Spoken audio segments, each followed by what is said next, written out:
actually at 30 Stanford years. since he got his Next year his will doctorate. be 30 years. Well, you've been coming here For about 18. 18, I was going to say, Wow. and I was privileged to be here the first time he came, and we sort of went, Do you remember I that? do! And not only that, when we were talking about forgiveness, the first thing he said, Wow. and he said, don't start with Hitler. Wow. And you were talking to us about preferences and how we all wanted our coffee different and it made us entitled. Oh, I remember a lot. So it's been a But long that's time. I know, because I'm Mac historic. invited me. He did, and Matt was invited, and Fred was just something completely different for all of us, but his message has been the same, and a career, a lifetime dedicated to understanding the connection between forgiveness and mental health, physical health, spiritual health, and the importance of this lesson has been in his life's work. And I brought along my two books, even one of them signed, which are bestsellers, Forgive for Good and Forgive for Love, which is more about relationships. But I remember Fred talking about his time, and this is about irreconcilable differences, because I grew up in the UK, and Northern Ireland was one of our irreconcilable differences. Would never, ever get together. And so hope comes from this, because Fred was dealing with these intractable people. And so he's done everything from really in the global sense to the very personal sense. So again, Fred, really thanks for doing this, and Wow. welcome. No, but it's amazing that you remember when Mac invited me. I do. He had heard you in San Francisco. He did. Sorry. So the thing I remember most about Mac, in terms of with me, was one time I drove up here and I forgot that I was going to church, so I wore sweatpants. Now I don't care what I wear anywhere, but then I still had some modicum of respect and stuff. So I came up here, I wore sweatpants, and I walked in and I literally said, oh shit, I'm at a church. So I told Mac, I'm sorry, you know, I don't have any desire to dress up, but this might be a little weak. He said, no problem.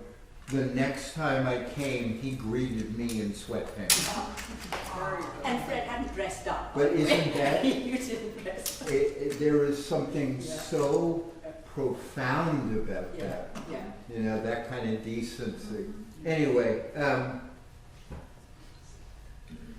I became interested in forgiveness because I couldn't do it. And when you suffer enough from not being able to do it, it seems like there's like two paths. One is bitterness. I can't do it, the world sucks, therefore let's be bitter. The other path is, wow, I have to change myself. That's the fork in the road. Many of us get hurt and can't figure out what to do. That in and of itself is not a problem. It can take a while to get unhurt and unstuck. That in and of itself is not a problem. The problem is when the hurt doesn't resolve and you overlay that with some bitterness. Like, I've been hurt, there's nothing I can do about it, the world is not a safe place, and therefore bitterness becomes part of one's statement on life. And that's when it becomes toxic, and that's when it gets encrusted into family stories, or into tribal stories, or into group narratives, and it's really deadly stuff, because those of us who haven't forgiven, even though we may not recognize its harm, at some level, if we haven't forgiven, we believe that the world owes us something.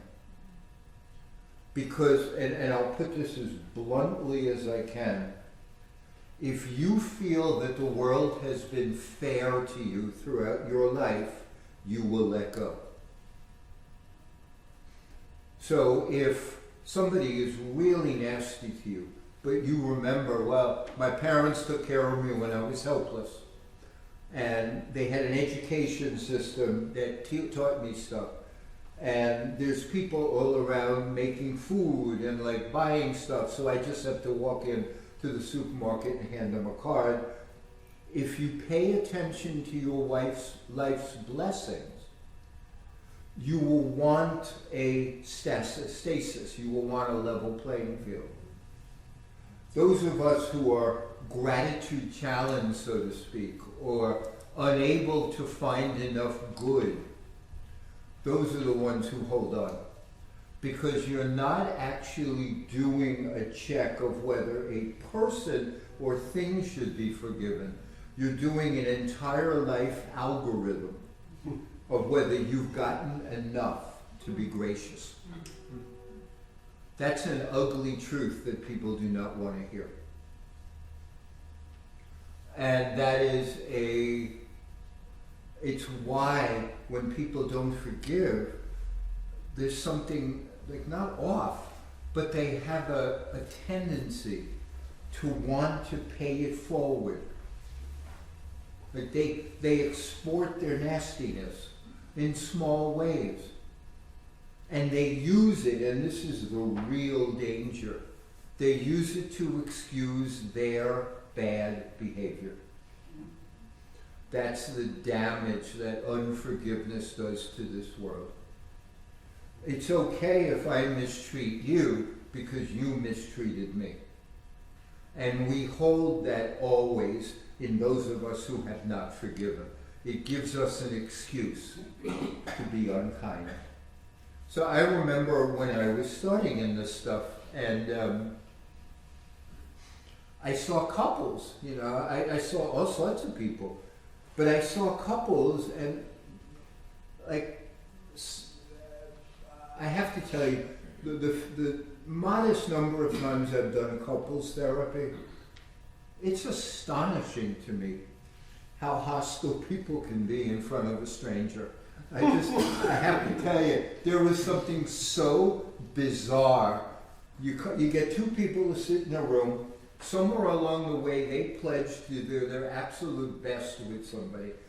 But you have to think about that. They made a vow before God and other people, I'm going to bring my A game to this person. Then they show up, and within like 30 seconds, they're screaming at each other and calling each other idiots.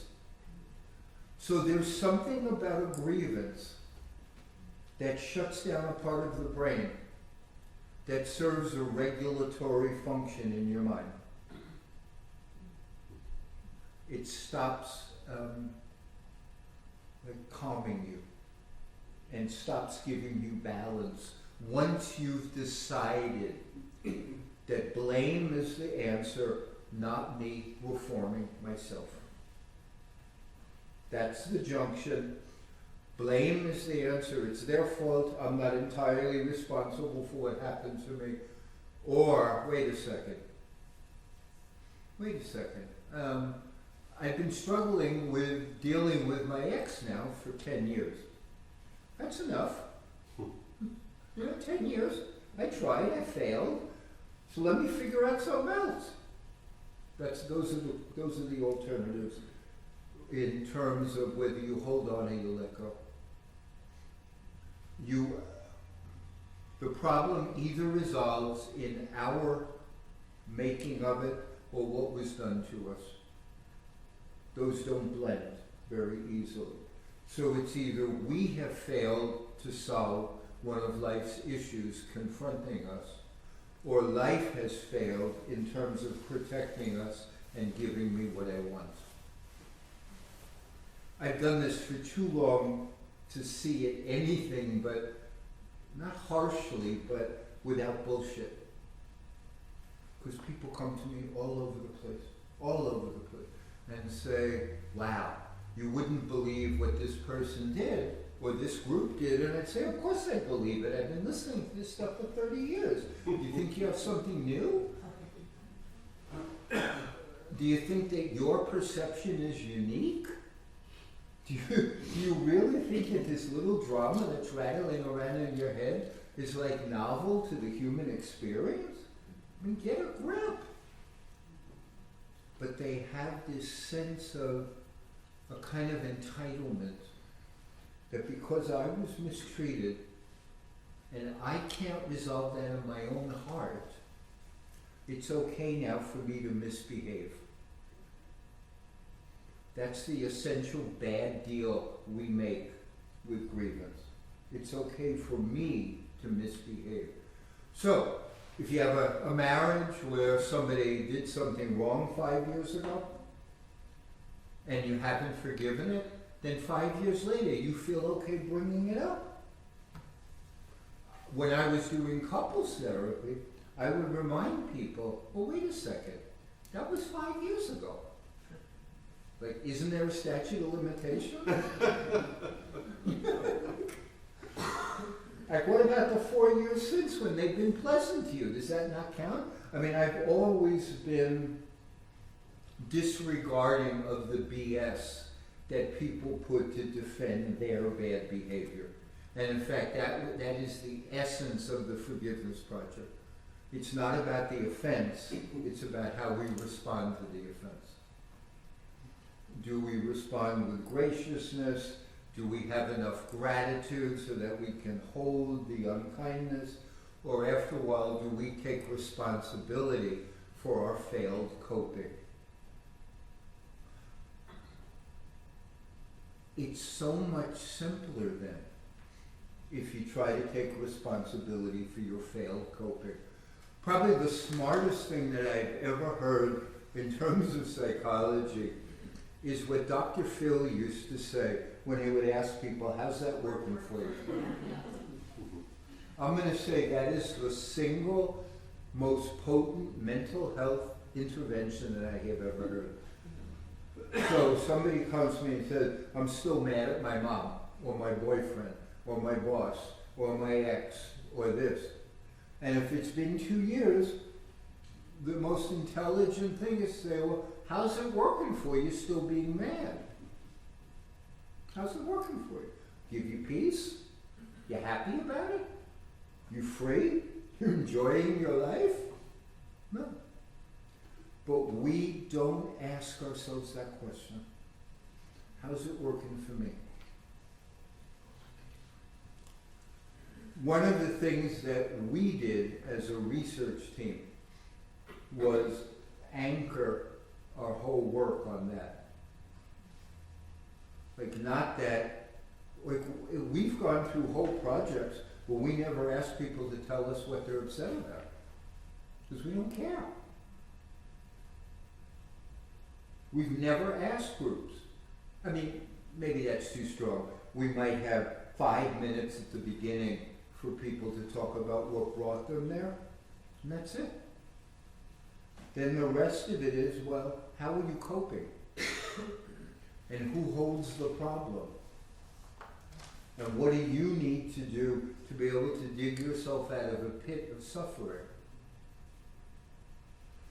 Because the truth is, and I have had a long-standing meditation practice, the truth is, I mean, and this is so, like, new agey banal, is all we have is right now. That's all we have. That's it. We only have now. So right now is the only moment that you could forgive, and right now is the only moment that you could have a grudge. And then the next moment is, do you forgive or do you hold a grudge? And then the next moment is, do you forgive or hold a grudge? The past is gone. Doesn't exist. Completely gone. It's right now. And what kind of consciousness do you want right now? So if you want to be peaceful, focus on something that brings peace. If you want to be pissed off, focus on something that makes you pissed off. This is so dumb. I remember for years, God, people would invite me to conferences, and I remember once speaking to like 800 attorneys at the American Bar Association conference in San Francisco. It's like massive at the Hilton, massive auditorium, completely filled with people. And they're inviting me, and they're, you know, for them to invite me, they have to tell everybody 14 times that I'm from Stanford, because otherwise they can't invite somebody to talk about forgiveness. Otherwise, you know, you have to be important and credible and all this stuff. Like, you know, oh, you know, he's a nice person. They're not going to invite that. So they talk about this and that, and I stand for this and that. I stand up there and I say, you know, yeah, I know I work at Stanford and it's all good, but everything I'm going to say to you is, you know, the book, everything you need to know, you learned in kindergarten. Because that's true. So if you go watch a kindergarten class, the teacher breaks kids up, tells them to sit on the rug, tells them to be quiet, tells them not to fight with the person next to them, tells them to pay attention, to listen, and use your words, not your hands. And that's in the present. You know, sit still, don't fight with anybody, quiet down, because that's what you got. That's what you got.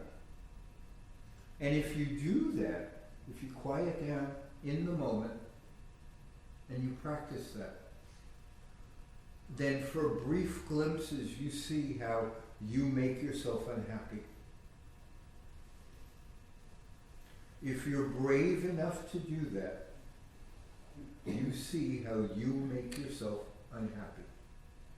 Because you have this quiet, and this stillness, and this centeredness.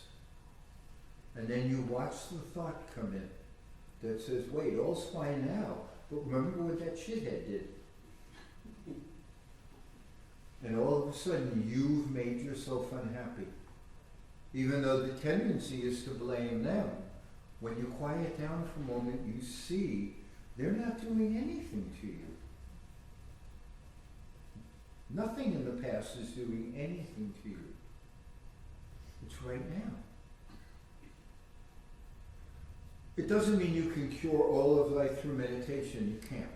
And it doesn't mean that it works its way through every insult and wound and hurt and loss. It doesn't. But it sets you on the right path as to where the problem is. That's what it does. It sets you on the path that the problem is between your ears.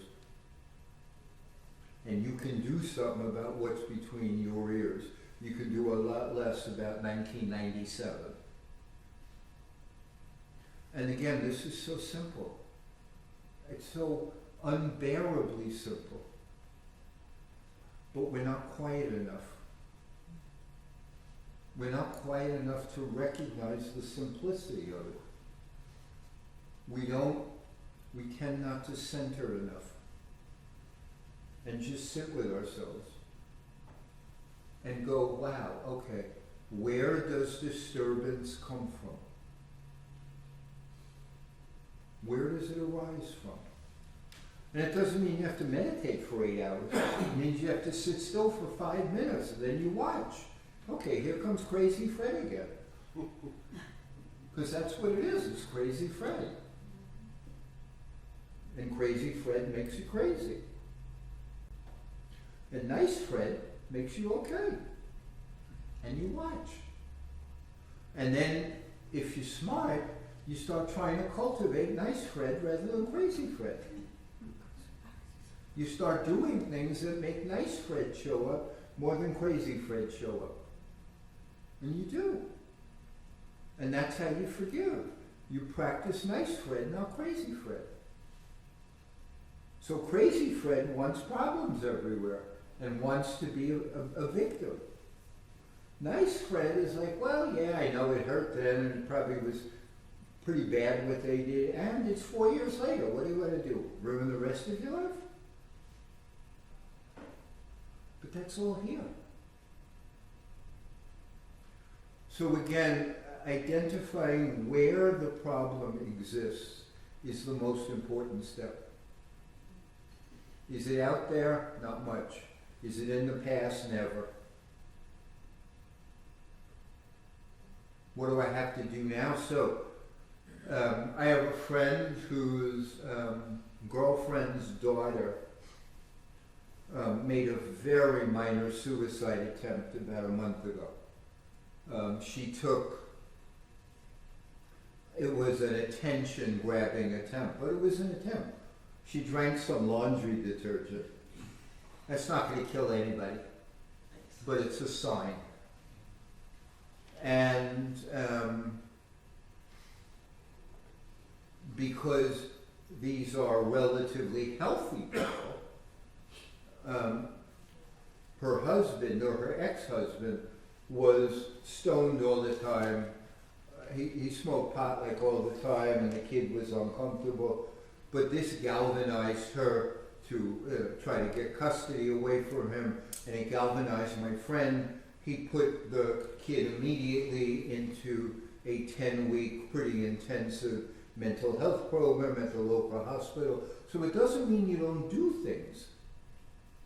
You know, you don't just sit around and go, oh, the whole problem is between my ears, that's the only thing that matters. It's not. And they have to work on making peace with X. It's all true. But if they just blame the X, you don't tend to do the kind of things that actually make things better. You do stupid things. So the whole essence of this is, here's where the solution is, and the problem. And you want to learn to be at peace with your life. That's the solution, is to learn to try to be at peace with your life. Your whole life, not just little pieces of it. You want to learn to be at peace with your actual life. And that's all forgiveness is. That's it. I'm at peace with the life I had. I had good stuff, I had crappy stuff, I had mediocre stuff. I behaved great in some ways. I was a complete jerk in other ways. I helped some people, I hurt some people. I had good breaks, I had bad breaks. I had ways where I was blessed beyond measure, and I had ways where I was kind of kicked out and into the desert for a while. It's all true. The full catastrophe is true. But the act of forgiveness is being at peace with your life. Not comparing it to other people's lives. You know, not watching an episode of Lifestyles of the Rich and Famous and saying, so why aren't I there? That show used to strike me as one of this culture's really bizarre things. I'm one not that drawn to ornamental wealth. I mean, it doesn't do anything for me. But I remember watching that show not week after week, but I exercise at the gym, and on the 800 cable channels, you'd watch that. And so I'd watch 10 episodes, and it was people all around the world living ostentatiously. And I think, okay, that's fine, but why don't they have also like lifestyles of the mediocre and normal? You know what I mean? Like, why just this like ridiculous ostentatious wealth? Or lifestyles of the good-hearted? Wasn't it Jerry Springer? Why don't they follow a preschool teacher? Because there's so many ways that life emerges. And you have to make peace with yours. You don't have to, but if you want to enjoy it more, it's useful. Your life, I'm at peace with it. I accept the blessings. I grieve the wounds. I accept where I was given much more than I gave. I accept where I was given less than I gave. That's what I talked about a little bit at the service. These four pieces are some of the challenges, because we're so focused on where we got less than we gave, but we tend to totally ignore all the ways where we got so much more than we gave. And that's a human flaw. So with our parents, we got more than we gave, because The Buddha has this really irritating statement about forgiveness. He says, if you spent the rest of your life trying to pay back your parents for the kindness that they showed you when you were helpless, it would be inadequate. That's the Buddha's statement on parents. So that's a high bar. But that's his parent thing. Every one of us has been in couple relationships where there were times during that relationship where you clearly got more than you gave. Every one of us. That you were the weak end of the deal for a while. Everybody. Otherwise, it's not a couple relationship. Over a long period of time, it's like this. At work, we're not always at our best. Sometimes people carry us, sometimes we carry them. We're so focused on how we were given less than we gave that we don't see reality by also focusing on where we gave less and got more. On the other hand, we're so focused on how people hurt us, and we don't see reality enough by saying, well, where did I hurt them?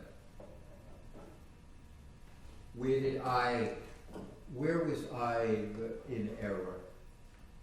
When you are willing to see things more clearly, you will become more forgiving just by that. Oh, that's right. This is the dance of being a human being. Ebb and flow, up and down, less and more. But the whole thing of forgiveness is simply making peace with your life in this moment, right now. Can I be at peace, acceptance, with the one life that I was given? And if you actually ask that question for real, one, often there's a yes, but two, that's also when you see your own desire to make yourself miserable. Because even when you ask that question, you notice your tendency to spoil everything. Well, yeah, you can make peace, but just remember that guy in 1977, you know what I mean? You don't want to totally forget that. So I'll tell you a funny story. I mean, it's kind of sad. I went to one high school reunion. That's 30th. And that was not one too many, but I certainly had no desire to return. I went to my 30th high school reunion, and I saw some, it was fine. I saw 30 people that I knew, said hello, blah, blah, blah, blah. Perfectly enough, the people I was closest to did not go. And it was in New York, and I was back there anyway visiting my parents, so that's what made me go. But one guy comes up to me and said, "You're Fred, right?" I said, "Yeah." He said, and I said, "Oh, hi, how you doing? I remember we had a lot of fun together in 11th grade." He said, "Yeah, we did, but you did something that I haven't forgiven you for." Just 30 years later, I don't even know what I still don't know what I think he tried to tell me, and I'm looking at him and was, wait, you're not serious, are you? Like, this was 1970 something we're talking about, and you're remembering it? And he's looking at me, and and I thought to myself, wow. Like, one, it's kind of, I don't know what the word is, but two, that he felt so aggrieved that 30 years later he could tell me. Anyway, it is so strange when people do that. And we all have little pieces of it. But forgiveness is making peace with your life. So for that guy, maybe I did something. I'm sure I did. We were in 11th grade. I probably called him a jerk, you know what I mean? Like, or cheated at baseball. I don't even remember what it was. But, so let's say I did, mea culpa. I'll apologize to him. I did it. So what? That's the bigger picture. So what? So you were hurt. So what? So what? It's like join the crowd. Take a number at the deli. That's what being hurt is. It's normal. It's human. It's part of us. It's how we cultivate compassion. If we were never hurt, how would we know? You meet somebody who suffered a lot, and all of a sudden they say, wow, I never realized what people went through. Or you meet somebody whose, partner or mom just died, and they go, wow, I didn't know how hard this was. And the reason you never knew is you never cared. It's not that it was hidden from you. It's not that all of a sudden old people start dying. Like, they've been doing that for a while. Whatever 300,000 years we've been here, old people die. But we suddenly see when it hits us.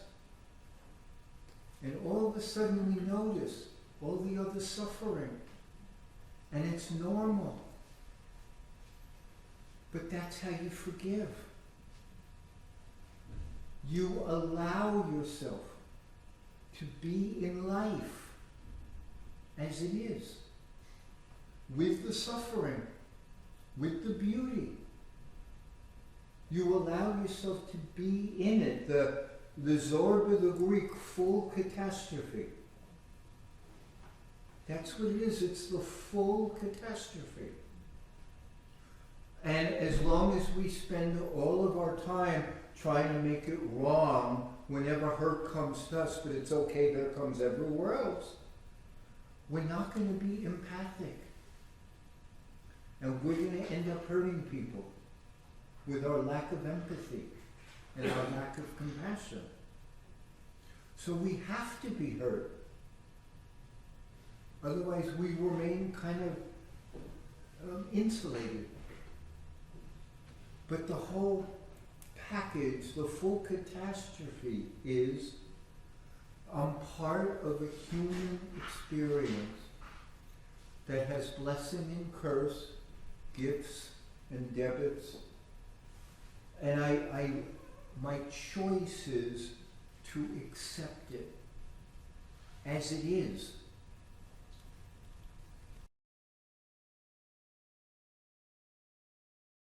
Change before I'm okay. So I remember, I taught for a long time. I remember, and I'm R-rated. I'm rarely X-rated. In fact, I'm not X-rated, but I can be R-rated with people. So one woman in a class was really going on about how awful her ex-husband was. And that's probably the most common hostility that I see in forgiveness work is angry ex-wives. I don't see as many men, so there are probably a lot of angry ex-husbands out there, but I see a lot of angry ex-wives because more women come to this stuff than men. I remember once, this is a long time ago, I'm in a classroom at the Stanford School of Education. There's probably 35 people in the room. She gets up, I'm talking, and she says basically, like I kidded about this morning, you talking a lot, but boy, if you knew my ex-husband, you might even give talking about forgiveness. So I say to her, okay, so tell me a little more, and I emphasize little, because people will go on for a week. She said, well, he was an awful, blah, blah, blah, blah, and I tried everything to, I tried being nice to him, tried not being nice to him, I tried loving him. She's going on and about trying everything, and I'm thinking, lady, you look so hostile that to you nice is only kicking him once. This is what I thought. That's my mind. There's no way this woman was nice. But as long as she's not actively hurting him. Anyway, so she goes on for 5 minutes. I've tried everything. So I looked at her and said, did you ever pee on him? And she's like shocked. She says, why would you say such a thing? I said, because you're going around trying to convince yourself you tried everything. You didn't even try 1/10 of what you could have tried. But you are so stuck in your own thing that I tried everything and he was impossible. So I said, did you pee on him? You haven't tried anywhere near everything, including forgiveness. So that's R-rated, maybe. People, you, me, we bullshit ourselves all over the place so that we don't have to make peace with life. It's their fault. I tried everything. I mean, come on. When God is accepting his next right-hand person, it's going to be me. You know, like that's how people talk. Like, I'm ready for anointment right now because I've been the holiest ex-partner in history. I mean, people give me this stuff. And they're always blaming and blaming and blaming. So another woman, she comes up to me. I'm giving a talk for the Presbyterian Church in Menlo Park. Huge church.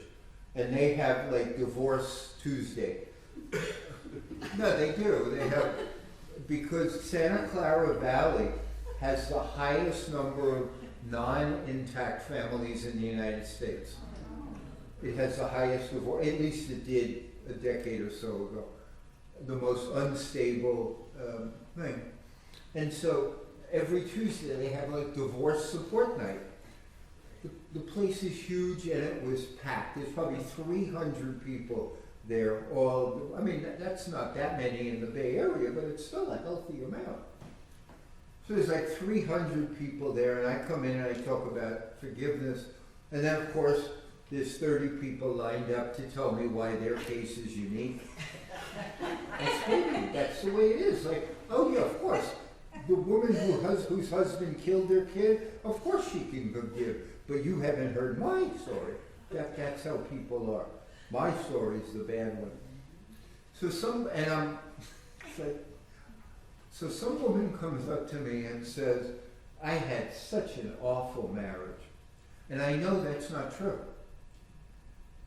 So I said to her, how long were you married? She said 18 years. I said, how long was it okay? She said, about 8. So then I said, well, why didn't you come to me and say I had 8 good years and 10 bad ones? Why'd you lie to me? No, because I'm getting at why and how are people making themselves miserable. And if they can't see the problems here, they can't do anything about it. But her self-pity and victimhood made her tell a story. I had a terrible 18-year when she didn't.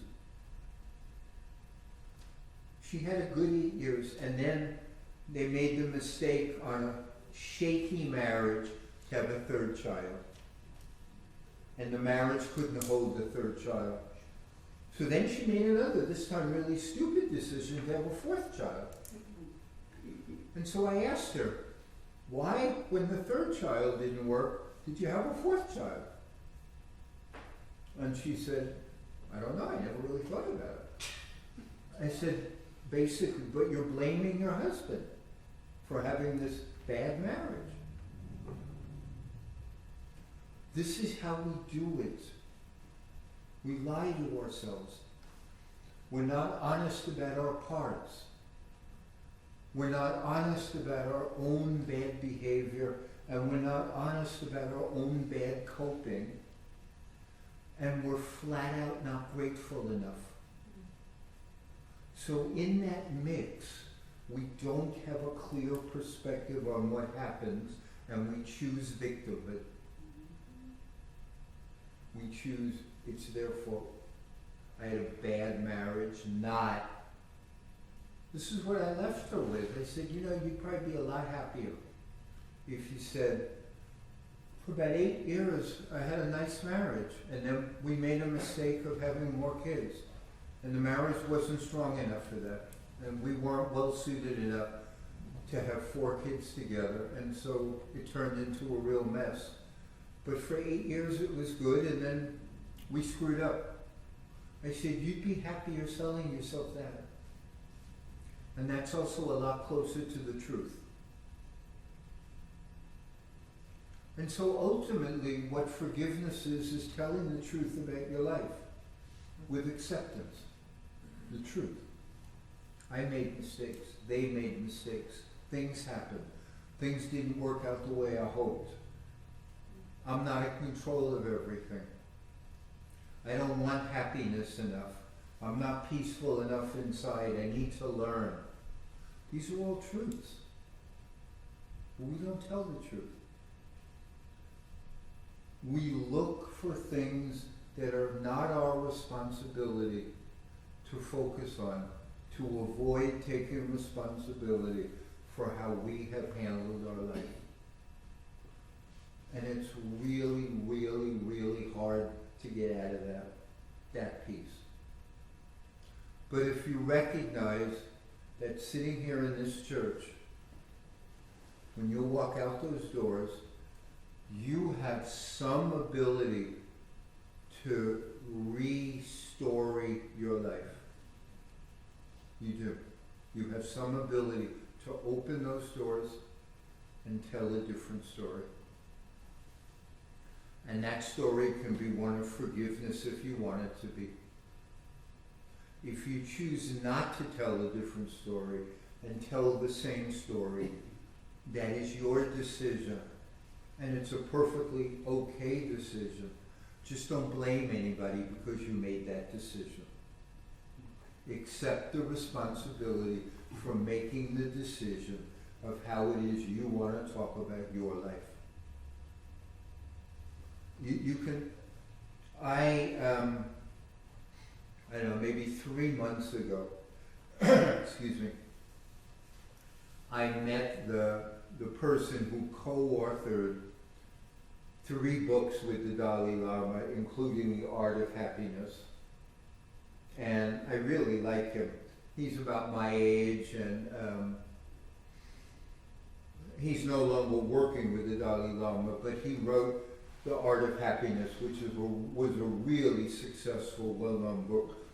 And the central thesis of The Art of Happiness is, if you want to be happy, practice conditions that lead to happiness. And if you want to be unhappy, practice conditions that lead to unhappiness. So I saw him at a conference a couple of years ago, and I said to him, you know, those lines from The Art of Happiness were 2 of the key drivers in my forgiveness work. And I want to thank you for that. I saw him like 25 years after they were so powerful, but I saw him at a conference, and I pulled him aside and I said, you know, that simple truth of yours made such a difference in my forgiveness work.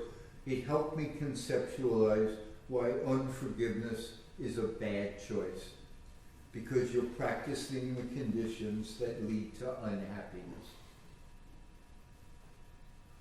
And if you want to, you can choose to practice the conditions that lead to happiness.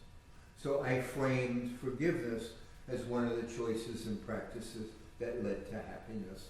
And grievance is one of the choices and practices that led to unhappiness.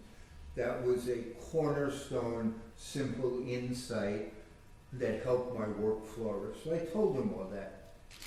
I met him again at the same kind of conference this year, and we had dinner. And you know, he told me about how we met the Dalai Lama, and just a wonderful story. But just that simple thing. If I practice conditions that lead to unhappiness, there's no one else to blame. It's nobody else's responsibility. It doesn't mean that I'm a terrible person, because everybody does it. But at least own it.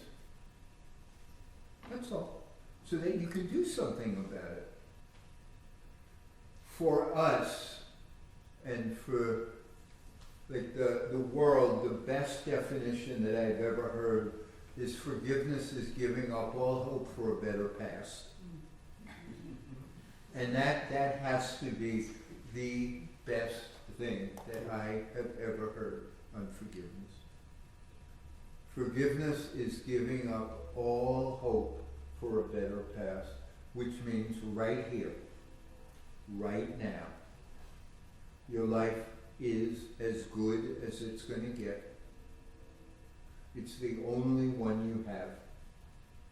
And if you walk out the door, which we all do, and want things to be different than they were, we are creating unhappiness. It's not a crime, but we're creating it. Forgiveness is giving up all hope for a better past. The woman who wrote that had her daughter murdered. It's pretty powerful. It's not like one of my friends, I have two friends whose stories that I've used in my forgiveness work because they are the stupidest things that I've ever heard to hold a grudge about. One of my friends found out, she lives in Los Gatos, that the neighbor's tree line was 2 inches onto her property. And she went ballistic. 2 inches. And she tried to get them to change it.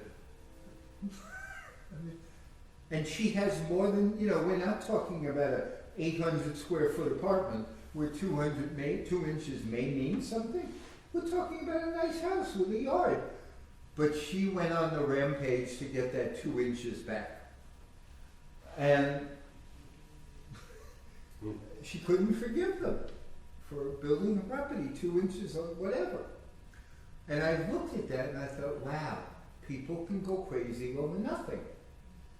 Another friend of mine told me, this is a man older than I am, he said that his father stopped talking to his sister, so his father stopped talking to his aunt because in 1952, one of them voted for Eisenhower and not Stevenson.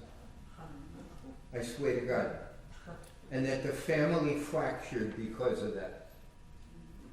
Because I think they were Democrats, immigrant Democrats from Italy, and so everybody voted for the same, and somebody voted for Eisenhower. They never forgave it. The family fractured. So I've told these stories at forgiveness things that, people will find the stupidest things to be unforgiving about. But it's all, the reason I don't go into specifics, it's all about your head now. What do you want to sacrifice your happiness for? What past event is worth walking out that door and arguing? There may be some, but at least ask the question. You're going to walk out that door, we all are, and we're going to find things to object to. And at least have some say in what you object to and how vociferously and for how long. So if you've objected to the way your ex treated you 7 years ago, that's enough objection. I don't care what the ex did. If you objected to what your ex did 2 months ago, that may make sense to keep it going for a while longer. The brain has to process. It's that simple. Forgiveness is giving up all hope for a better past. And it's the affirmative decision to choose a better story for yourself. These are both things you have complete control over. So again, when somebody says, so how you dealing with your ex? Or I'm just using ex as a stand-in for whatever. How you dealing with your ex? At that moment, you alone determine the quality of your speech. Nothing that the ex did forced you to say anything. Nothing. So when we speak about the ex or this or that or how terrible it is, we have a possibility of saying, I choose a little more wisely what it is that I want to talk about now, because I'm concerned about my quality of life now. It's just now. Right now, what kind of quality of life do I want for myself? So when somebody asks me about my ex, I can say, yeah, you know, terrible marriage, made a big mistake, but it's not doing me any good to harp on it. Done. It's over. It's not doing me any good. We don't recognize our level of responsibility and control over what we do in the present, and a handful of choices can make the difference. So one choice is, what do we speak about?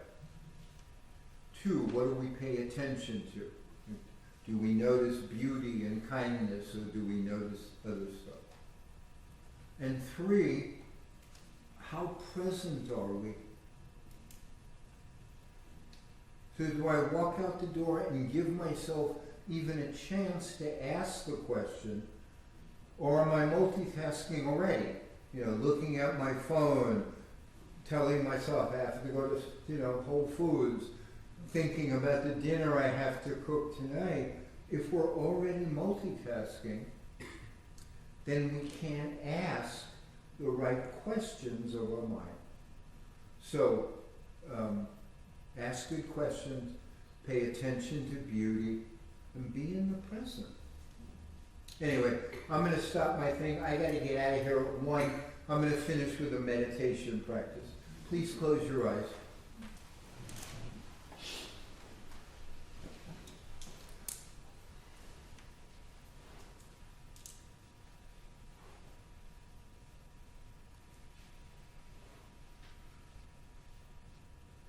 Please close your eyes.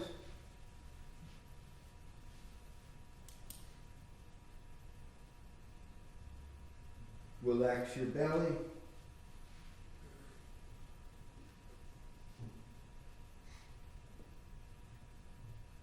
And quiet your breathing.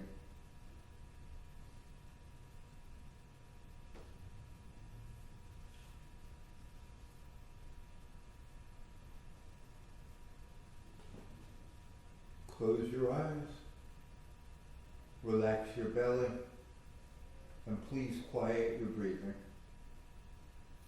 And when you inhale, inhale by opening your abdomen. Otherwise you'll have too much stress in your system.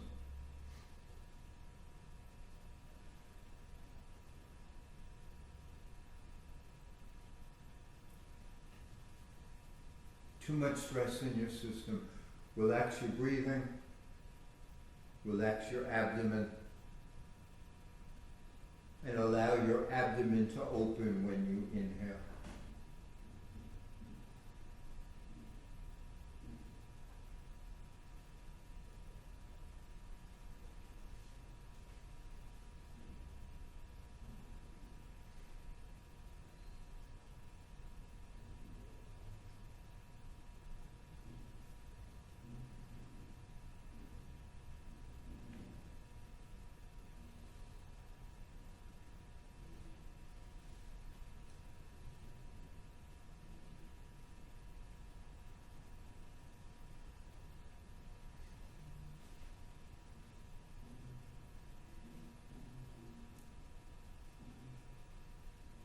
And then just for a moment, when you inhale, see if you can just say thank you for something as simple as your breath.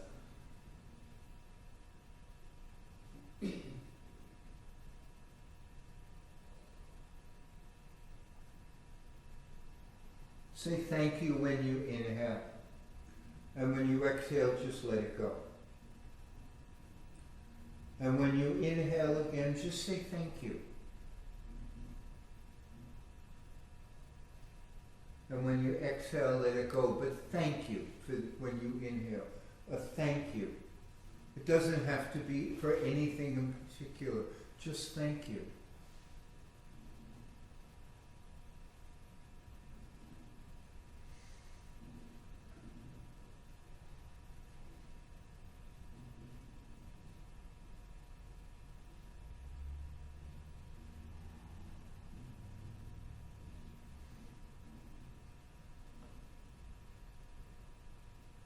And then just let that go. Let the inhale and the exhale and the thank you go. Then just take a breath and open your eyes.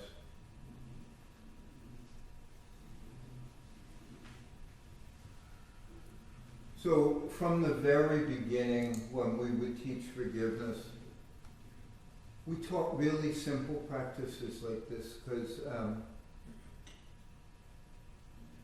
you don't need big things to be thankful for. In fact, those are rare. But if you want to see life more clearly, there's so many little things to be thankful for. And if you want to see life more clearly so your words can be more honest, these are the kind of practices you have to do so you're not blaming as much. Like if you woke up and you said, wow, I'm still alive, a little bit of thank you, I have food in the refrigerator, thank you. When it's not going to be so easy to use harsh speech. And you change a little by little over time because like you want to have better moments. And that's what forgiveness is. It's just you make peace. As they say, it's simple but not easy. And that's the truth. I thank you. I do Thank have you. to